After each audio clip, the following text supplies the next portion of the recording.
What is going on? Welcome back to another episode of the PodiumPushers podcast with Justin and Brandon. It is time to recap the Abu Dhabi Grand Prix. I cannot believe we're finally here. It's the last race of the 2025 season, our last recap of the 2025 season. It might not have been the best race, but what a season, what a championship fight. We're here to talk about it all. Brandon, how the heck you feeling? I'm feeling great. It was quite the title decider. Maybe not the most action on track, but yeah, we crowned a new champion, and it was exciting nonetheless. Yeah, I mean, who knows if it was because the cars have been notoriously terrible this regulation set, and Abu Dhabi is a notoriously terrible track. You put those things together, maybe it's not the best recipe for a title decider, but because of the drama and so much that was at stake, I still enjoyed the race. Let's go ahead and start talking about it. Brandon, what is your one-sentence rundown from the Abu Dhabi Grand Prix? My one-sentence rundown is congrats to Lando, a very deserving champion, but man, what a season for Max. Just as a Max Verstappen fan, it was just really fun to watch him fight this season, especially this back half of the season when he was mounting the comeback. He won the most races this season. He had the most pole positions, and he actually led the most laps this season, which is kind of crazy. Finished 2 points off the championship, unfortunately. But yeah, it was just an incredible season for Max Verstappen, and in my mind, really just cements his legacy further. Even though he didn't win that fifth title, I think this season just proves more so that Max is the best driver on the grid right now, and one of the all-time greats. Yeah, we've seen it all over social media that he is the people's champ this season, and I wholeheartedly agree with that. It was an incredible performance from Max Verstappen to end out the year. There was a point in this year, there was probably multiple points this season where I was like, Max Verstappen is out of the title. It started in Spain, and then it happened again in Hungary, and then it probably happened like 3 or 4 times while he was making this comeback. I was like, okay, there's nothing he can do for it. And then the fact that he only finished 2 points behind is absolutely insane. It was an incredible season for Max Verstappen.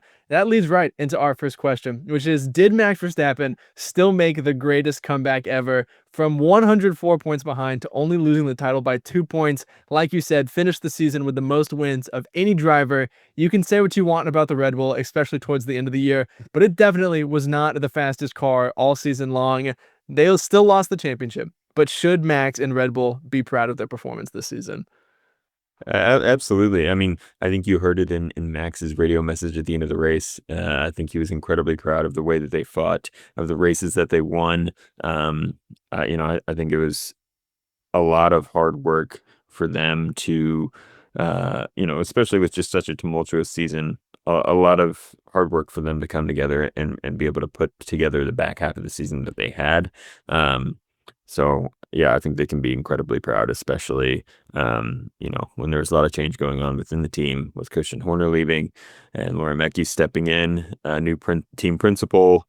He had a lot on his plate, no doubt. So fantastic season from Red Bull. And what are you talking about? I think Lawrence stepped into the easiest job in the paddock, managing Max Verstappen and a Red Bull.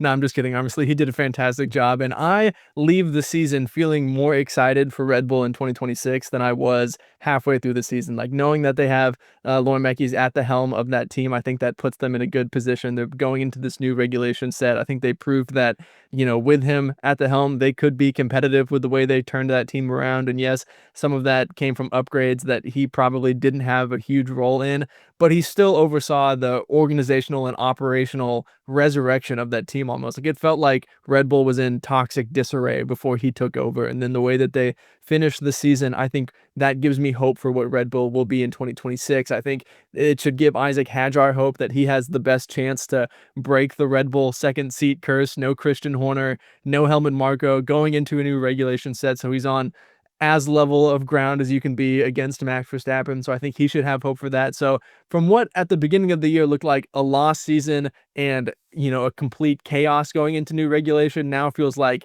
in my mind, still one of the greatest comebacks we've ever seen in this sport, and hope going into 2026 for Red Bull. Yeah, absolutely. I'm excited to see what Red Bull can do, especially, Ford stepping in, finally becoming that full engine partner after what seems like forever ago that was announced. I think it'll be really good to be able to support them going into next year. Yeah, cannot wait to see what Red Bull and Ford bring for us in 2026. But there are still things to talk about in 2025. And obviously, we've got to talk about the new world champion. My 1 sentence rundown is that Lando Norris is champion of the world. It was a roller coaster season for him, but it wasn't really a roller coaster race on Sunday. He did what he had to do on Saturday, even though he was overtaken by Oscar Piastri at the beginning. It never really felt like Lando Norris's P3 was ever in doubt. Charles Leclerc was kind of there. There was a small penalty worry for Lando Norris that never really came to be. At the end of the day, Lando Norris is the new world champion by 2 points, joins a long list of incredible British world champion. You could see the relief on his face. He was crying. He was so happy getting to celebrate with his family, his team. It was great to see. I know there's been a lot of hate from Lando Norris online, but at the end of the day, he did what he had to do to win this title, and it's always fun to see a new champion crowned in the sport. Yeah, absolutely. And one thing I love about Formula One is the respect that the world champion title holds. And, no one can take that away from Lando. Obviously, McLaren delivered a fantastic car this year. I mean, you can see by the amount of points they scored in the Constructors' Championship it's wild. And Lando delivered. He did what he had to do to win the championship, and Lando is certainly a very deserving champion. Yeah, well, speaking of deserving and people trying to take this away from him, we've got to ask our second question of the podcast. Is Lando Norris the worst champion of our generation? I have seen this way too many times online. Even before Lando Norris won the title, it was everywhere. People saying if Lando wins, he's going to be the worst champion of our generation, maybe the worst champion of all time. He was handed the car. He had team orders go his way. Here's the deal. That's how Formula One works. Like, the goal is for the team to build a fast car and then for a fast driver to get in the car and score the most points. And that's what happened with Lando Norris this year. Like, I don't know what you people want. Maybe Lando Norris is not the generational talent of Max Verstappen, or maybe Lando Norris goes on to win 4 more championships with McLaren. We don't know what's going to happen. But either way, certainly he deserves this championship. The team built a fast car. He was a fast driver. He made the least amount of mistakes, won enough races, scored enough points, and won the championship. Like, it makes me, I don't want to say angry, but it frustrates me to see people who say they're fans of the sport say that he's not deserving. And it's like, okay, why is he not deserving? Oh, it's because you don't understand the sport. Yeah, it makes a lot of sense. Yeah, I mean, at the end of the day, the driver who wins or not wins, who scores the most points in over the course of the season wins the championship, and that's what happened here. Lando, he didn't win the most races. Max did, but Lando was obviously the most consistent. Consistency, a consistent high results brings high point totals, and that's what Lando got. So, yeah, as much as we would have wanted Max to make the comeback come to fruition, but Lando did what he had to do, and he is absolutely a deserving champion. Yeah, and at the end of the day, it just is. It's crazy to see people say that Lando Norris is not a deserving world champion, but he would have won the championship like 3 rounds ago if it wasn't for McLaren's ineptitude that was completely beyond Lando Norris's control. Like, a DSQ in Las Vegas, this championship should have never come down to Abu Dhabi. Them absolutely botching the strategy in Qatar. It should have never come down to Lando Norris having to get another podium finish to finish out the season and win the championship. Like, there were so many things that were outside of his control that should have pointed to him losing the championship, that it almost felt like he had to fight against his team at the end of the year to win the dang thing. And so I think certainly Lando Norris is a deserving world champion, and there's really not anything anyone could say to make me change my mind. Yeah, absolutely. He did enough to hold off McLaren's inability to manage their drivers well to win the championship. So Yeah, Lando Norris had to fight off Max Verstappen and McLaren at the end of the year to secure that title. So glad he managed to do that. Let's talk about Lando Norris's teammate, Oscar Piastri, who sadly falls short of the title in what was an incredible third season in the sport. What's next for Oscar Piastri? He had a great season, made a massive jump from last season. I think he outperformed all of our expectations. And even though he fell short of the title, he turned his form around at the end of the year and really did everything that he could do in Abu Dhabi to try and win that championship. There's been way too many rumors that he's going to leave McLaren, even though he's under contract. There's really nowhere he could go. I guess he could shop for another team if he really wanted to. I don't see it. What do you think is next for Oscar Piastri? I mean, I think Oscar's going to stay at McLaren, obviously. He is under contract. So is everyone else on the grid. So if he were to try to go somewhere else, that would result in another team having to cut a contract of another driver early, which is not an easy thing to do.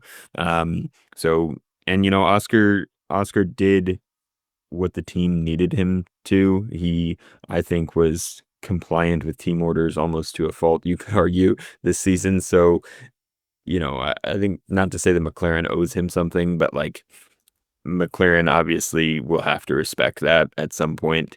And I think, Oscar is a fantastic driver. And who knows if McLaren will be competitive next year. But, I think staying in McLaren obviously gives him the best chance to compete for more world championships. And I think Oscar has shown this year that he absolutely has what it takes to be a world champion. Obviously, he had some bad luck and bad performances this year that ultimately led to him losing the championship. But I think McLaren gives him the best shot.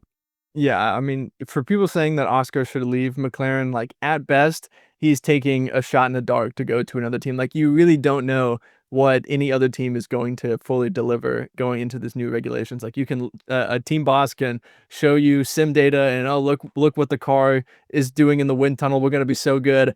You never know until you show up at that first test how you stack up against the rest of the field. And so I don't think that would be wise for Oscar Piastri, especially with McLaren showing that they are a winning team and everything we have heard about the Mercedes engines. Obviously, that's still going to be in the back of the McLaren next season. And so it makes the most sense for Oscar Piastri to stay, for him to stay.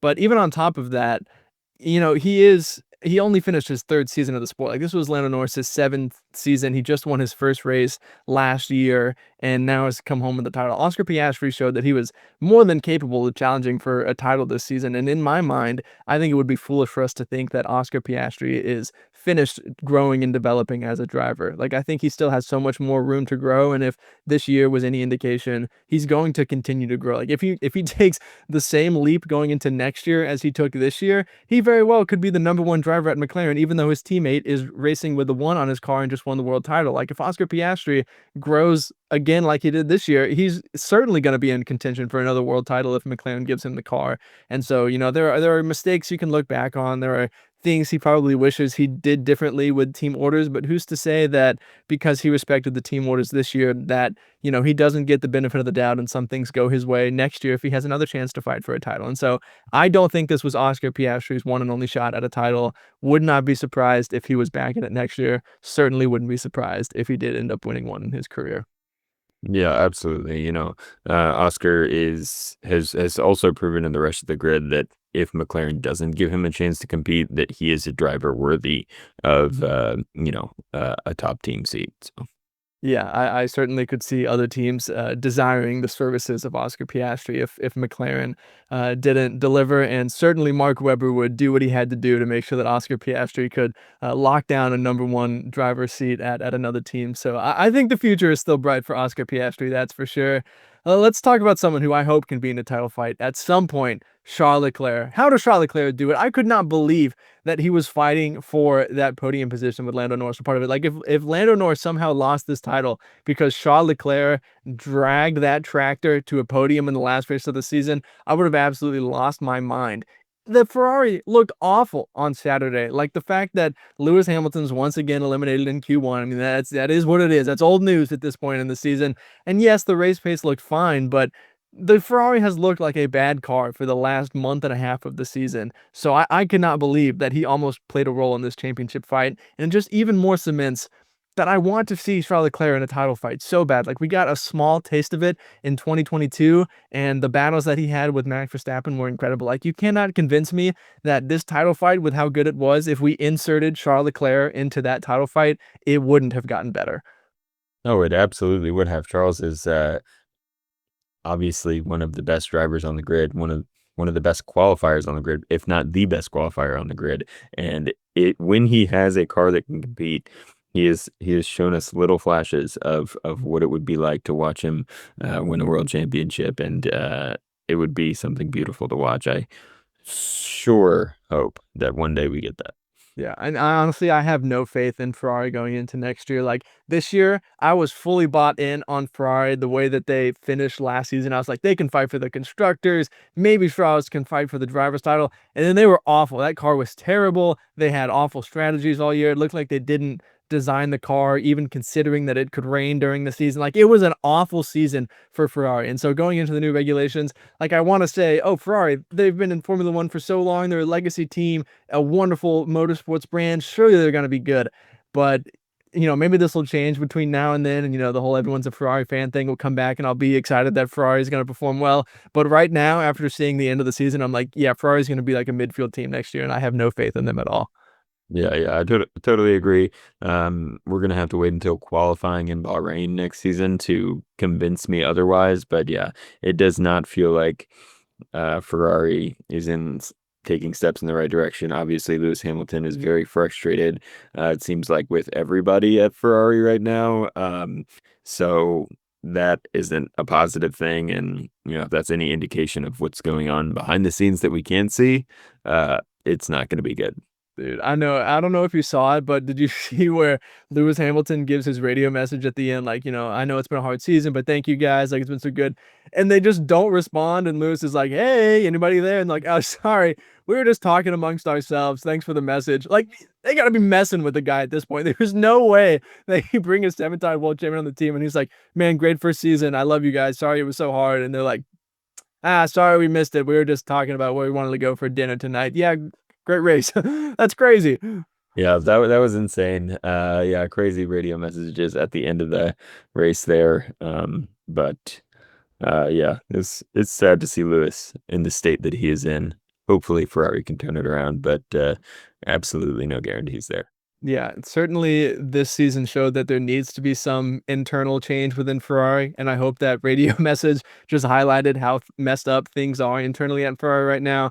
But with it being Ferrari and them being such a bureaucracy and a source of pride for Italy, who knows if things will really change at all. Let's talk about Aston Martin, because I had my eyes on this team this weekend. They weren't really doing the crowd events. We've seen Adrian Newey on the pit wall for the first time as we wrap up this season. How good will Aston Martin be next season? Yes, they finished P7 in the Constructors this year, but Fernando Alonso finished the season off pretty strong, got a P6 here in Abu Dhabi. Next year, we'll have an Adrian Newey designed car, Adrian Newey as team principal, having Honda engines in the back of that thing. Should we expect big things from Aston Martin next season? I mean, I think we could. I'm cautiously optimistic about Aston Martin. I mean, I think it'll be better than maybe people are expecting, but I don't know if it's going to be up there at the top all the time. But I could definitely see us getting to watch Fernando maybe on the podium a few times. Maybe just maybe, fingers crossed, win a race. That would be amazing. I mean, you just certainly cannot count out Adrian Newey. And obviously they have a lot of really good people, kind of the opposite of Ferrari. Lawrence Stroll has been building a team of really, really talented people at Aston Martin. And, I think we certainly shouldn't count them out. Yeah, I want nothing more than to see Fernando Alonso win his 33rd race. Maybe this is what we need. Max Verstappen going back to 33 means Fernando Alonso is going to get his 33rd race win. And people say, oh, Fernando Alonso is so old, he's never going to. He just blanked Lance Stroll in qualifying 24-0. Not only was he the only driver to ever do that in Formula One history twice, he just did it a third time for no reason. Like, yes, Lance Stroll is horrible and he's statistically the worst qualifier in Formula One history. But 24-0? Good night almighty, we can't be doing that this year. Yeah, I mean that's an absolutely insane stat. Even, Max Verstappen isn't doing that this season. So, yeah. Yeah, he's only getting out qualified by Yuki Tsunoda in the second to last race of the year when he's got the title fight going on. So that's just the way it goes for Max Verstappen sometimes. Are you ready for the new regulations next season? Overall, this regulation set, it was kind of bad. There was some races that were pretty boring. Overtaking became difficult pretty much after like the third race of 2022, and people started making it hard to follow. There were some good races in there, I won't lie, and we did have some title fights first half of 22, last half of 24, all of 25. But overall, yeah, I'm ready for these regulations to go. Yeah, definitely. The cars have been, 22 and 23 just was kind of rough, and 24 honestly was kind of rough with just how difficult it was for overtaking, passing. I'm excited for, no DRS and something just honestly completely new that we haven't seen in a really long time. So I'm excited for the entire field to be shaken up. I think it's going to be bigger of a shakeup than we have seen in probably at least a decade. So that's what I'm hoping for, at least. Yeah. So I'm very excited. Yeah, I'm hoping for like a 2009 level shakeup type thing. And yes, I know, Braun had the dominant car, but I'm just really hoping we don't get a 2014 Mercedes is absolutely smacking the field week in and week out again. Like if that happens, let it be like Racing Bulls or something. I think hopefully we at least get something interesting there. I mean, who knows? Maybe next year we'll be complaining that George Russell's winning every race by 30 seconds, and it doesn't matter that we had the most amazing 17 corner battle for P7 because we've got the most boring championship fight ever. So who knows? At least there's the unknown, and we can be happy about it right now, even though it could end up backfiring in our face. Yeah, yeah. Whatever it brings, it is something new and something to look forward to. So I'm happy about that. I'm excited about that. Yeah, and whatever it brings, the cars are getting smaller. So even though it's not that much smaller, we're at least moving in the right direction. So we have that to look forward to as well. We made some predictions for the Abu Dhabi Grand Prix. Our predictions championship is coming to an end. Going into this weekend, I was leading 52 to 49. So Brandon needed a worldy of a weekend to come back. Let's find out if he did it. Driver of the weekend, I went with Lando Norris. And I do not care that he didn't even have that great of a weekend and he got overtaken by his teammate in one of the overtakes of the year. I do not care. That does not count because he won his first driver's title. Absolutely. I'm locking in that point for driver of the weekend. Yeah, definitely. We talked about it last week on the podcast. If Lando won the championship, yeah, definitely deserving driver of the weekend. I went with Isaac Hadjar, and I don't think I get the point for that. Isaac had a kind of poor race, but good qualifying. It was an up and down weekend from him, but definitely not enough to get the driver of the weekend. Yeah, one of those average weekends from Isaac Hadjar. Not bad, not great. So no point for driver of the weekend. Backmark of the weekend, I went for Liam Lawson. I'm absolutely locking in that point as well.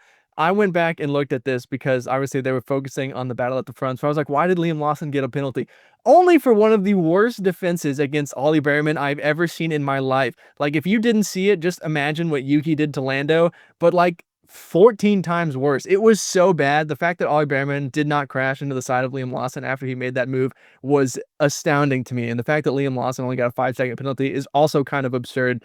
Liam Lawson's race was ruined from there. He had no pace, only beat the Alpines, finished a lap down. Absolutely give me back mark on the weekend point. Yeah, definitely. Rough weekend from Liam. Not a great way to end the season, but he still has his seat for next year, so that is good. Backmarker of the weekend, I went with Fernando Alonso, which Fernando finished, qualified in P6, finished the race in P6, picked up some solid points. I think that's a pretty positive end to the season for Fernando. So unfortunately, that for me, that means no backmarker of the weekend point. Yeah, very positive for Fernando, as unpositive as it gets for Brandon. Pole position, I predicted Lando Norris, which was incorrect. And I predicted Oscar Piastri, which was also incorrect. On the podium, I got the 3 drivers right, but not in the correct order. So in P3, I said Oscar Piastri, which was incorrect.